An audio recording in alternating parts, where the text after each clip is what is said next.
What's good, y'all? This is Smart Low, your host, and I'm back in the law library. Today, I'm going to show y'all something. I strongly advise all of y'all to just go to the law library. I have a book right here. I'm sitting in the law library. This is the name of the book right here. See that? So we're going to bonds. Because I want to show y'all that these courts, they are operating under Admiralty jurisdiction. It is not common law jurisdiction. So you see this right here where it says common law or statutory bond. Notice they use the term statutory bond. They don't say Admiralty bond or nothing like that, or maritime bond or something like that. They just call it statutory bond. So let's go to that section in this book, 47. That's 61.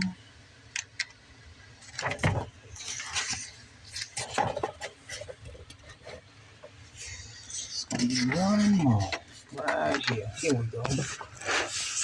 And there it's gonna be right there. And y'all can see that right there.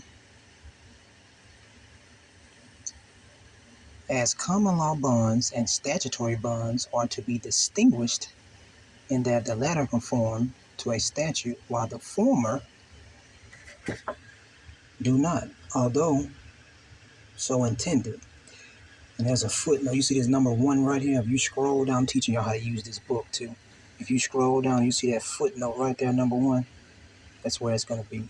Anytime you see a footnote in here, that's what you're going to see. You need to scroll down. So it's going to tell you the distinctions between a common law bond and an Admiralty bond. I'm going to see if I can find that case in another video for y'all. But let me read this right quick. And as the rights and liabilities arising under the different forms of bonds may likewise be different, it becomes important to ascertain from the language used together with the facts surrounding its execution whether a given instrument takes effect as a statutory bond or as a common law bond. Go to that footnote down there, number 2. See that footnote number 2 right here? If you go in and you go online, you'll find this case right here. This case is kind of old, so you might not find it, but they have it. This goes to show you that you need to bring your ass to the law library because they have these cases in the law library. That the cases that they don't want you to find online, they have them in the law library majority of the times. So I'm gonna try to find the case that explains to you the distinction between a common law bond and an Admiralty bond or statutory bond. And I'll be back. I'm gonna pause this video. All right, I'm back. So I found the case is actually in the same book. It was on page 1. I want y'all to read this. See that right there? I'm gonna get a good picture of that. Y'all read those footnotes. Look at those footnotes at the bottom because those footnotes are gonna give you those cases in support of the conclusions.